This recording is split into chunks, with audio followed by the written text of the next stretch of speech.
I just wanted to be different from the other guys.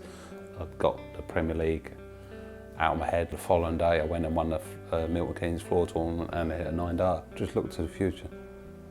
No, don't worry about it. You can't do nothing about the past. You can't change it. You can't be your future. The story's just started, you know. So let's make it a good story.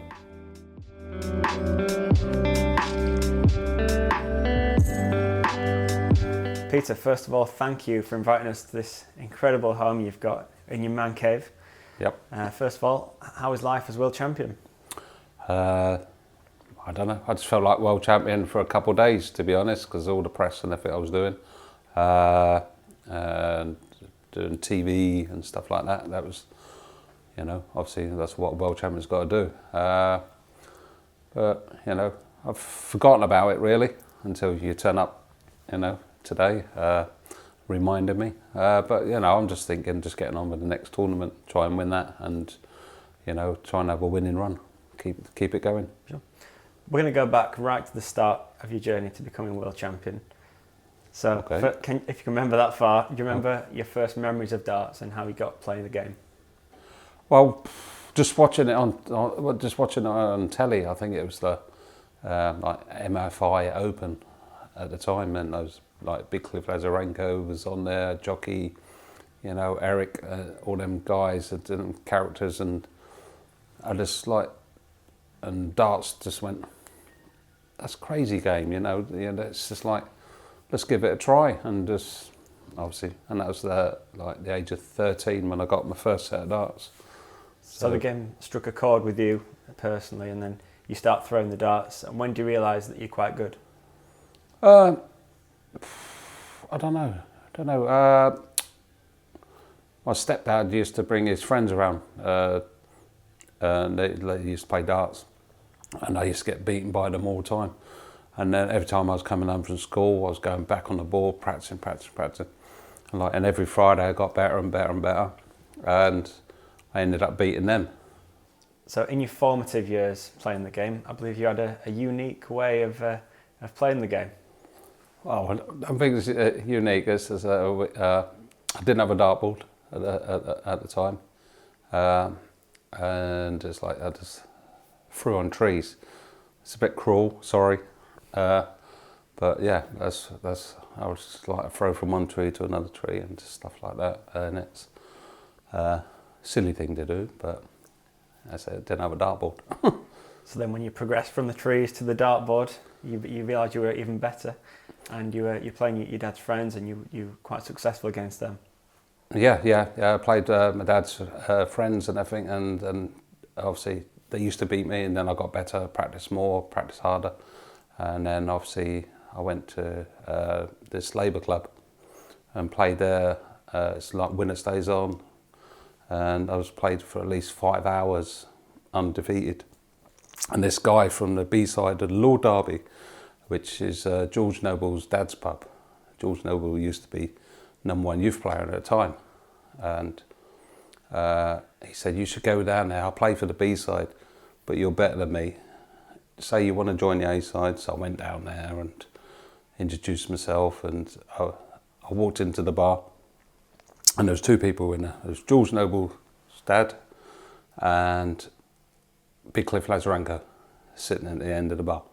I was like, wow, this is crazy. So I went in there, I said, I'd like to join the dart team. He said, go and have practice then until the team come in, and then I'll introduce you. And then I played their captain, Steve, and I beat him. So I just joined the team then. And from enjoying the game in a team, how did you progress to through the levels, counting, stuff like that? George took me to. He's seen how good I was getting. I was winning like the local singles and stuff like that. He said, "Right, see how good you are, really." And he took me to tournaments like £50 tournaments, where you get Essex players, A-side players, and county players, and all this lot, and from all over the place, turning up for 50 quid. It was like, and I used to go and win them as well. So yeah, I was pretty good all round at that time. But I gave it up for a little while and went back to it, give up a little while and went back to it, and give up a little while and went back to it. So what made you give it up in these spells where you didn't play? What was the reason for that? I don't know really. I wanted to try and get a job and work and stuff like that. Get out what normal people do, you know, go out and work for a living, and but I kept coming back to it because I love darts. And what was the point where you started to think that darts could be a living? It was down to Joe, who's obviously backed me like 12 years ago, 13 years ago, when I decided to turn pro, give up my job working in the garage, and so we took it from then. And after giving up your job, earned £1,200 in the first year, which was absolutely terrible. So, but you know, it's turned around. And just going back a bit from there, you played at Lakeside, of course, in 1995. Yep. What was that like? That was scary. That was obviously because I used to watch it on telly, and you know, it's the World Championships. So I got through the Suffolk qualifiers, went down to Earls Court and got lucky in the first round. Played Andres Crockall, who got chucked out by Bernie Bramwell because he was wearing jeans. So then I had to play Dennis Hicklin in the next round. Colin Wiley. I played Mark Salmon of Wales and Dennis Ovens to get through. So that was really difficult. But I got through and ended up playing Richie Burnett, who was like the #1 in the world, had won everything that year. But in the practice room back there, I was like throwing my darts. I was so nervous. I was going in the 12s and hardly hitting the 20s, and I'm watching Richie Burnett playing. He's going 140s, 180s. I'm going, oh God. Well, yeah, I was so nervous. But I went out just to enjoy it, and I did. So from there, there was a few years until we saw you again in professional scene. So those years in sort of the darting wilderness, was that just you sort of trying to make money through, like I said, a normal job, and you didn't even have time to play darts at that level? Yeah, I was trying to find work and in and out of different jobs, and being unemployed as well, can't find a job and stuff like that. And that's what I just done, and couldn't afford to go out to play darts. So it was just, well, you've got to, you got to grin and bear it. You know, you need to work. Obviously, you've got this inbuilt talent for darts, but you said your wife Jo was the one that pushed you to become, take it more seriously. How did that conversation go? Did she just say, you're quite good at this, you should try and make some money? I think I'm more like that. I said I'm quite good at this, and but she said, she got behind me and everything, and said, go on then, give it a go, and we did, But we was nearly out of the game in 2014 Worlds. That was my last World Championships because we had run out of everything, run out of money, everything had gone. And if I didn't do well then that was it. That was the end of me playing again. So, but lucky enough, I got to the final that year, and that changed everything. Got me in the Premier League, got me going around the world, and it just changed my life. Going back to Lakeside, the image of you at Lakeside is one that's done the rounds quite a lot, because you're unrecognisable to the Peter Wright that everyone knows. But how did the whole image, the hair, the outfits, how did that come to pass, and what was the inspiration for that in the first place? Well, with the outfits and stuff, obviously Joe made contact with Loudmouth and everything, with their crazy trousers and stuff they do, and they wanted to get on board. That was 2014 as well. But asked permission after Barry Hearn, is that correct? Yeah, asked to see if it's okay, and he agreed, it's fine, no problem, so that's really good. But the colour of the hair and stuff was down to my daughter used to colour her hair all the time and stuff like that, and I just wanted to be different from the other guys. Obviously I got their outfit, but the hair started first, didn't it? And UK Open, blue square, so my hair went blue. And then obviously it was dyed as well, so it was like, I wanted a different colour next week. Joe said, you can't do that. You keep doing that, your hair's going to fall out. So we come up with a new thing that with Joe, like she sprays the colours in now and it washes out in 5 minutes, but it takes up to 4 hours to get on. But yeah, that's how it all started. And as you said, that came around the time when your career really took off. Do you think that those things are linked in terms of how, you know, the image makes you feel on stage? Do you think that made you play better? I think so, maybe, because I suppose it's me hiding behind this character, Snakebite. You know, the hair's done and got a snake on, got the crazy outfits on. You know, people were always saying I look stupid up there. So what? I'm stupid, but inside, you know, I'm not. So, yeah. I think it gives you a bit more confidence because in times that I've met you, you're very, you know, very polite, humble man. Yeah. But Snakebite, do you think it gives you like a bit more of an edge? Yeah, I've become, as I say, I've become that character on stage. Is, you know, he's going to work. He's going up there, and as you say, he's talking to me now. I'm quite shy, and I was just like, I'm a bit nervous. But get me up on stage and everything done, and when I'm prepared and everything, you interview me then, I'm quite, you know, a different person. So I don't know, I can't explain it. Jack or Hyde, see. So it's sort of like is a character that you're playing on the stage, and as you said in interviews afterwards as well. Is there ever a time when you know, when you think maybe you don't want to be that character on a certain day when you're playing? No. I always want to, you know, when I'm playing, yeah, I always want to be dressed up, and otherwise it doesn't feel I'm not 100% into it. Then if I'm not all done properly. So I need to be proper Snakebite. And at the World Championship, 2014 World Championship, when you reached the final, that was when you really, you know, sort of became established as one of the top players. And with the image and the walk on, everyone loved that as well, and still do. Do you think that's sort of maybe the start of a new career for you in terms of at the top level? From there, do you think from there to now, it's been like a different level to what it was before? Yeah, most definitely. It's just like people, you got people love it, and you got people hate it. You know, think it's, you know, clownish and stuff like that. But you know, you get that in the sport. You get it everywhere. People love and hate stuff. But I've got many people, like the older generation, I meet now, and they go, I only watch darts now because you know, you make it interesting, you make it fun and stuff like that. So, which I really appreciate. And the kids coming through now, all the youngsters, who, you know, just watching it on TV.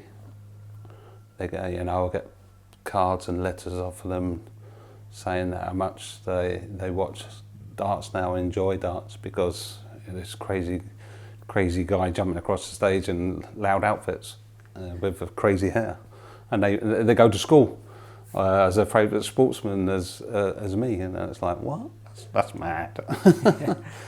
Yeah. In that World Championship, it did end in disappointment in the final, but in a way we sort of, you know, this is the start of something for me.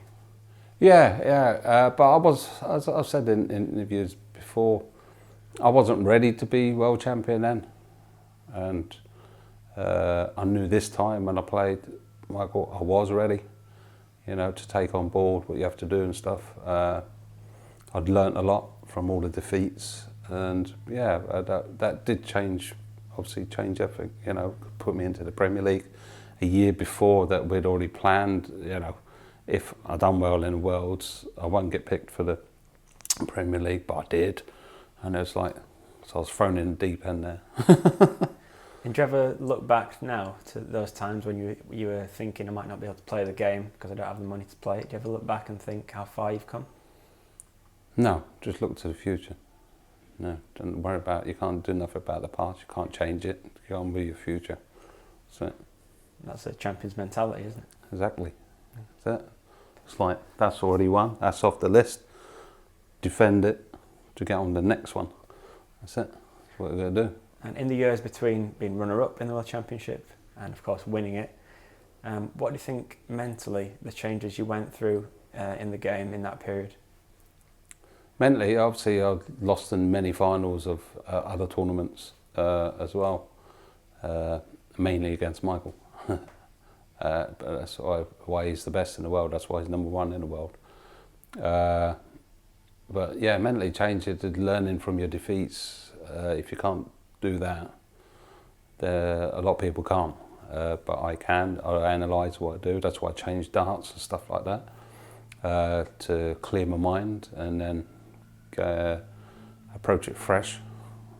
You know, and that's I think that's my strong point. Is like, obviously you can't do nothing about that. Get on with the next one. And in the years, last 5 or 6 years in the PDC, you've had some really great times, but also, you said, there's been some difficult moments. Which was the lowest point that you've experienced? I don't know. Can't put a finger on a specific thing, but you know, we've had a lot of stuff going on at home and stuff like that. That's, you know, not to do with the public and stuff like that. But you know, we've been through like stressful times with Joe's sister and dad and mum and stuff like that, and Jo herself. So you know, she's had back problems and back surgery and stuff like this, and it's not gone right and stuff like this. And it's hard turning up every week when when Joe's come with me and she's supposed to be resting and stuff like that, and it's very hard. Of course, that's the side of the game that, you know, fans and people, they don't appreciate. They don't know what's going on behind closed doors. No. But in terms of like your on stage difficult moments, which final that you should have won was the hardest to take? Oh, I think it was the Champions League last year. Should have won that. But saying that on the other one, where I've 7 darts to win the Premier League. Yeah, them two pretty close, you know, because I'd worked my way. I'd got the Premier League out of my head. You know, the following day I went and won the Milton Keynes floor tournament and hit a 9 dart. So that had gone. But yeah, I think the Champions League last year I should have had that one.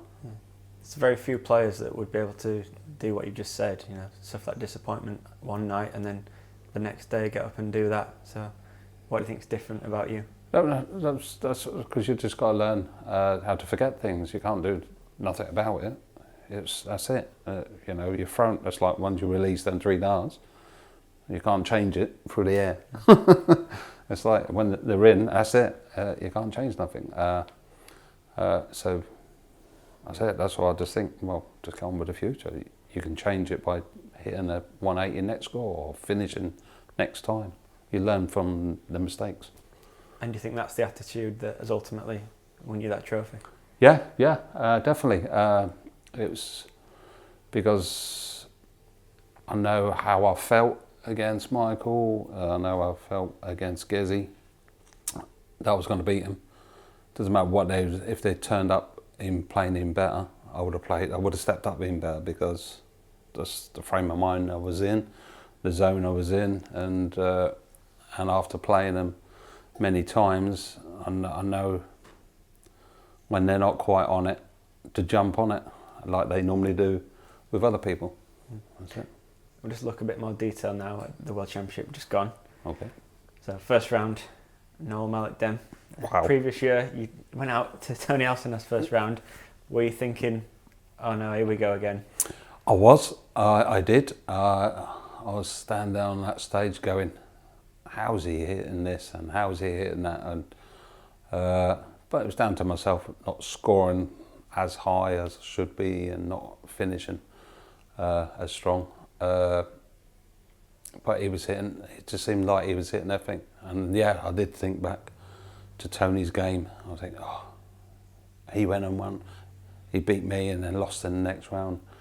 And I said to myself with Noel, I said, this man is not going to win this tournament. I can. And I said, right, let's knuckle down and let's go. And that's what I did. And after that game, did you think, right, I've had my scare now. Let's really give it to the other players, and I can definitely win this tournament. Yeah, well, I knew I felt I was going to win the tournament from, in my text from the 11th or 10th of December. Yeah. That I felt I was going to win the Worlds anyway. And it was just, it was a little scare. And then I thought, well, I was put under pressure. I had to dig deep, hit big shots at the right time. I even went down to sudden death, hit the bullseye, and started off with 180, another 2 treble 20s as well. And I went, right, that's pretty good for first round warm up. Getting you mentally right, and that's what worked. 6 darts in particular, the 162 was it, followed by 140 checkout. Yeah. It's incredible to think, looking back now, that you went on to win the title. Yeah, and he had 1 dart at the bullseye for the 1-2-1 finish to knock me out, and that was it. So as I said, I fought well and had a strong mind, and that's what got me through. Another player you faced along the way to the title was Luke Humphries, World Youth Champion. How do you feel approaching that game? Because he seemed to be on fire. Luke's changed a lot in the past year and a half. I played him in an exhibition a couple of years ago. He gave me a fright then, and he was fantastic then. I'm going, if you carry on, you're going to be good, really good. And he's going to prove that to the world, and I've been World Youth Champion. And he got to quarterfinals last year as well, didn't he? So just goes to show, and I played him in the quarterfinal again. That was really scary, because he just started hitting everything. But we was having fun on stage. He was saying, "Will you stop?" He was saying to me, "Will you stop hitting everything?" Because I was hitting the 180s and the big finishings and stuff like that. And we was having fun with it, as still taking it serious. So, quality player. A bit of fun on stage in the quarterfinals. Not as much fun in the semi-finals between you and Gavin Price. Just want to tell us sort of the story of that match from your point of view? I won. No, that was a little bit. Well, he said in one of his interviews that he said he's not going to win a set. He's going to beat me 6-0. Blah blah blah. That's only because the Grand Slam. Obviously, he played fantastic. He was untouchable then. I had a very tiring day, and but it doesn't matter who had played on that day. He would have beaten anyway. But if I was a bit more fresher, I would have got closer to him then. But that was a different match. I approached this. I only had 1 match to play, not 2 others. So it was like, I'm fresh, I'm playing well. I know I've got the game to beat you, and that's the way I approached it. I was very confident. I know I switched from the fat darts to skinny darts. I was going to score more 180s. I was going to, my finish was going to be better.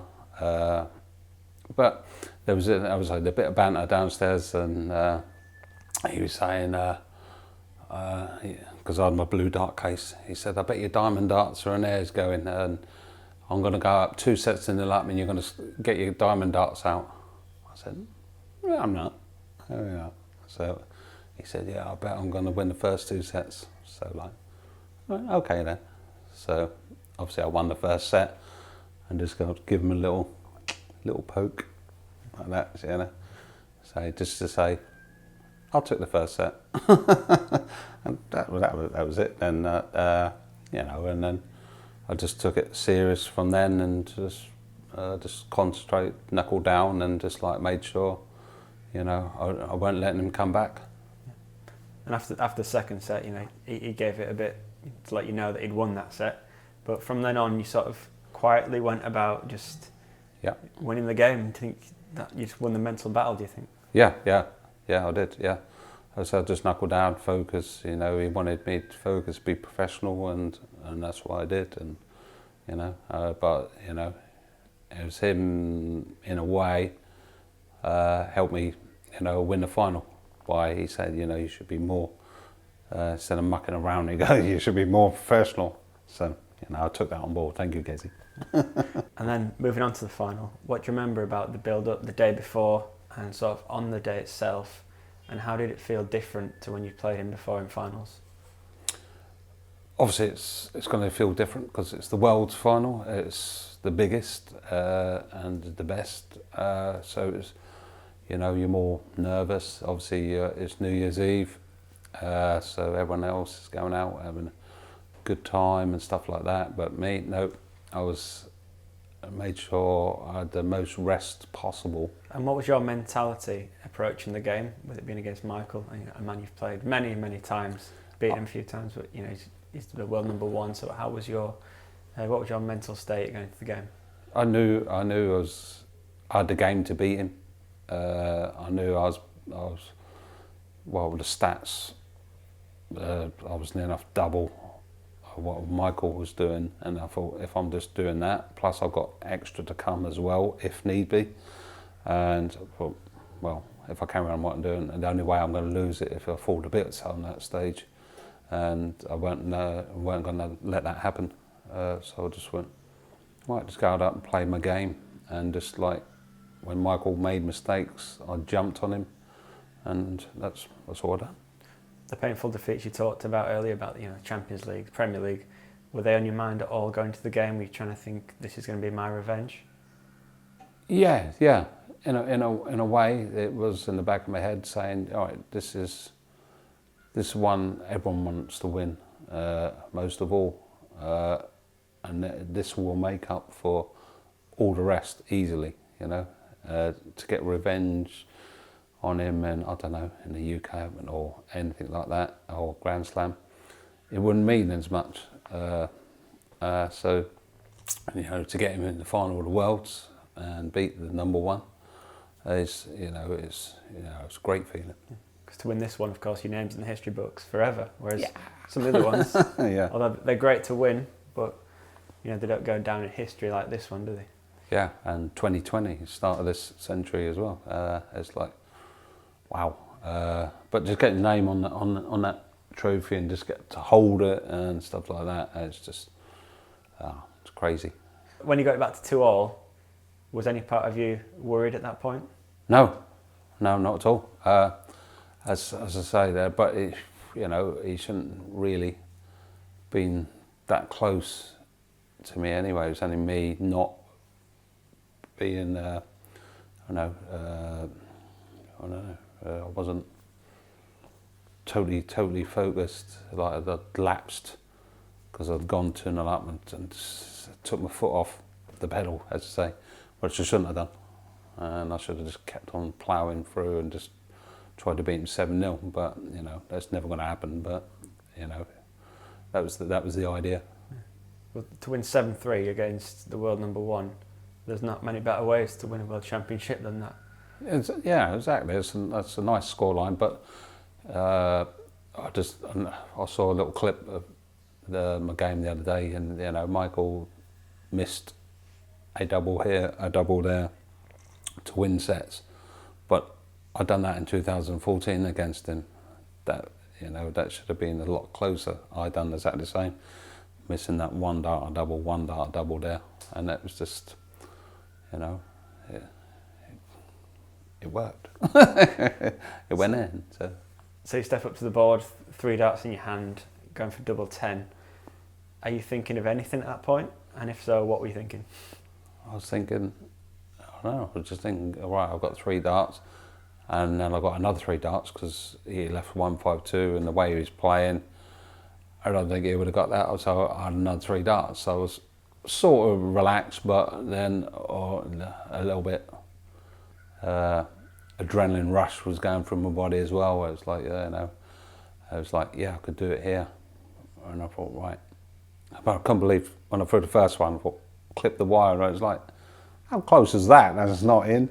Russ hasn't called game shot. And the next one was right next to it. And I was like, oh, come on. And I said, last dart, I just like smashed it against, and just hopefully it went in, and it went in, and it's history. So the moment when it goes in, I think you're very first, like the first millisecond, you start walking towards the board like it's just a normal, and then does it sort of hit you that, oh wow, I'm world champion? Yeah, that's exactly right, because what I tried to do as well as just pretend you got another leg. You got to play another leg. This is not for it, you know, because I've done that in the past. And when I was first starting off, when you start thinking, oh, this is to win this little bit of money to get you to pay for your hotel and to pay for your travelling, this I need this dart to go in, and you know, you forget about that. You go, right, I've got another leg to play after this. I've got another leg to play, and that's all I've done. And then obviously it sunk in and went. Ugh. When Russ went, yeah, there you go, you're champion of the world. It's like, what? Really? It's cool.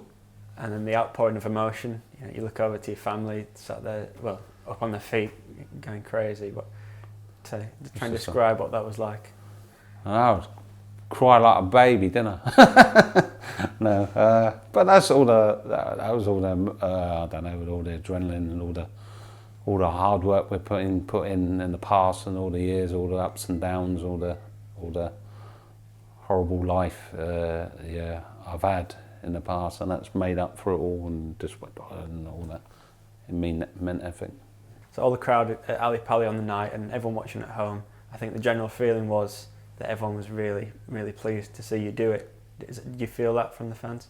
Yeah, I think so. I've had lots of messages and from loads of people, and amazing people, and friends and family, and you know, and not only that, people just love watching darts, maybe wanting to see a new face on the trophy, or just so finally that Wrighty's won a major against Michael for a change, instead of people saying, oh, Wrighty's in the final again with MBG, and again MBG going to win again. It's going to, you know, it's going to be a walkover for him and stuff like that. And it was, yeah, I suppose people, you know, the underdog can win sometimes. You've spoken about the aftermath of, you know, what it's been like to be a world champion. But what I want to know is how many days did you leave it until you got back on that practice board? I had to go and do a TV game show in Germany, Pro-Am thing. I was like, I had a day of travelling. But actually, after all the press, I come back and I was throwing darts after I'd done all the press on the following day. So I was actually coming in and threw some darts before, packed, stuffed, ready to go.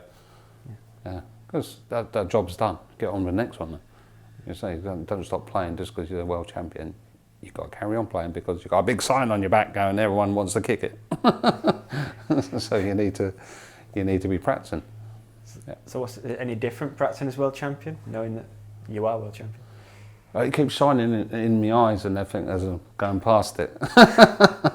No, it's just, I don't know, it's given me confidence. Obviously it will do, I think. It just, yeah, it gives you a new confidence that yeah, if you can win this, one of the hardest ones to win with the UK Open, two of the hardest tournaments, then, you know, you can win anything if you put your mind to it and prepare properly. So when you're in the practice board now, what's your motivation? Motivation is obviously to win my next, to keep on going and winning, try and win another title, try and all the titles I've come close to, make sure, see if I can turn it into a winning one instead of runner-up one. And then end of the year, obviously goes with that saying, you want to defend that. Yeah, at least I know what day I'm playing on, so I can prepare for that. So that's really good. Yeah, so I'm looking forward to it, and you know, hopefully everything goes all right all year long, and no health problems for anyone in the family or myself. Then you know, no reason why I can't defend it. And first of all, we've got the Masters coming up in a couple of weeks. That's one that you've not won before, so that'd be, obviously you must be looking forward to being introduced as world champion for the first time. But after that's settled down, you want to get the first title of the year. Yes, yeah.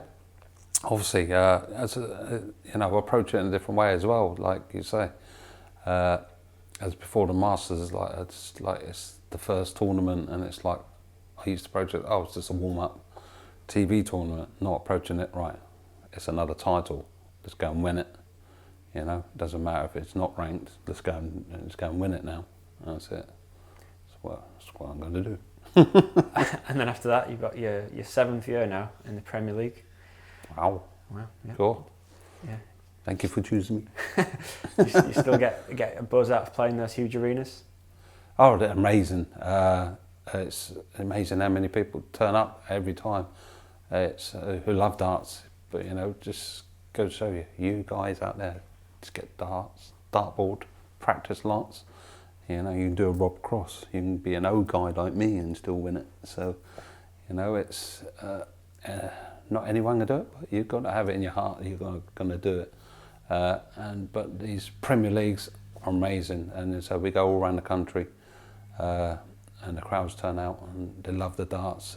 It's just one awesome night. It just makes all the hair stand up on your back of your neck and all the arms. Like when you go out in the Premier League with the roars, 10,000 people or 5,000, doesn't really matter, but they make the atmosphere and it's brilliant. One place there will be a roar is Aberdeen for the first night. Wow, new venue. Yeah, new venue and the Scottish World Champion homecoming night. Yeah, but it's going to be a brilliant night for Scottish darts anyway. We've got Gary Hansen back in the Premier League, is absolutely awesome. You've got Big Hendo playing back there again.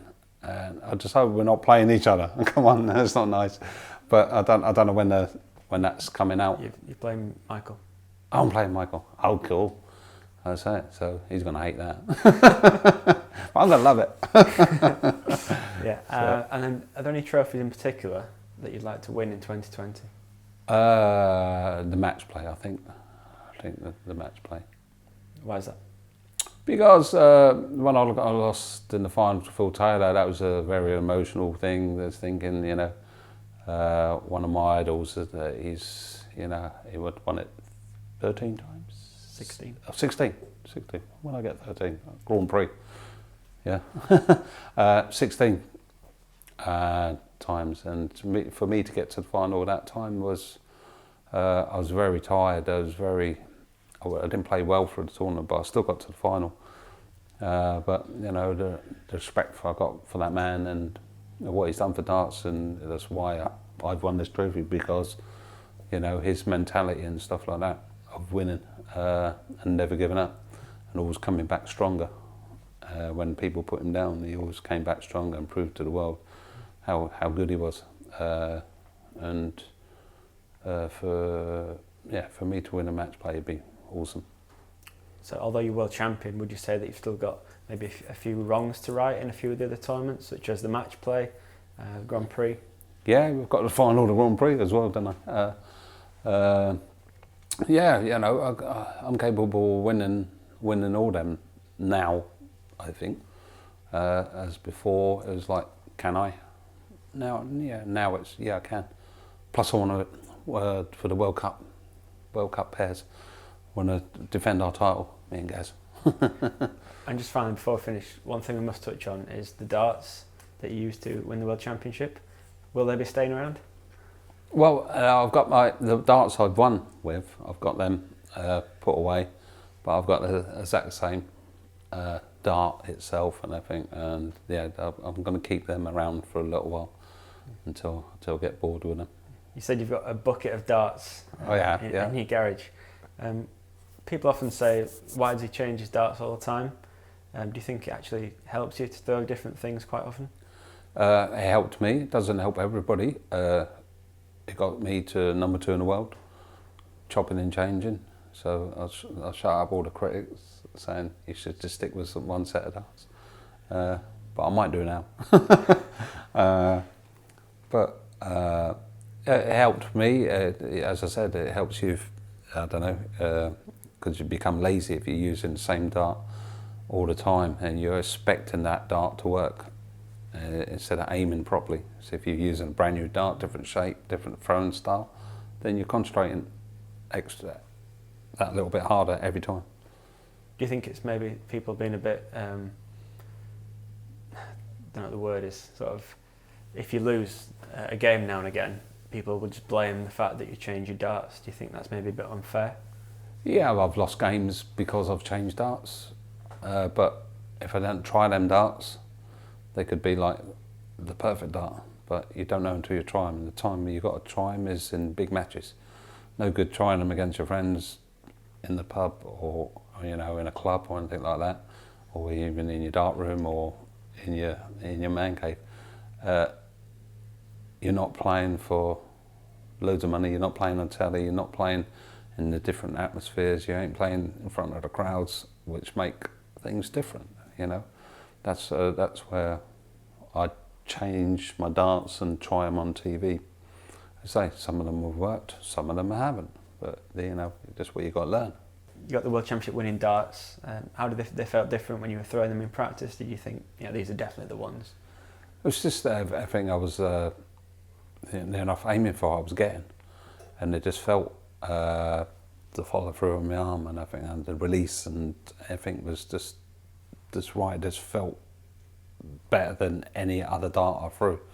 It was crazy, but in the space of like 15 minutes, I'd hit four 9-darters and missed another 3, and like a couple of them like near enough back to back, and the ones where I was missing, and I was just in that effing. It was just like, right, if I can take half of this to the Worlds, I'm going to win, and that's what I did. I only played about half of my game really in the Worlds. So, but I did want to break the 180 record. But if I'd gone for another set, maybe I might have done it. I missed out by 4. I was pretty annoyed about that, but I can make up for next year. Well, as you say there, do you think now that you've got the World Championship winning darts, do you think I'm going to stick with these, or will it be I can win it better, I can hit more 180s with some other darts, I can win the final 7-0 or something like that? No, I think with these darts I can go more 180s. My averages will be a lot better, more over 100 most of the time, pushing out over 110 hopefully. I want to try and break my record of 1, 2, 3 on the floor. I know it was live stream, but I want to try and break that on TV. I believe I can, and I think I'm like on par or a little bit better than Chizzy with the 180s. I want to become a lot better than him because he's the 180 man. He's everyone, and Michael Smith as well.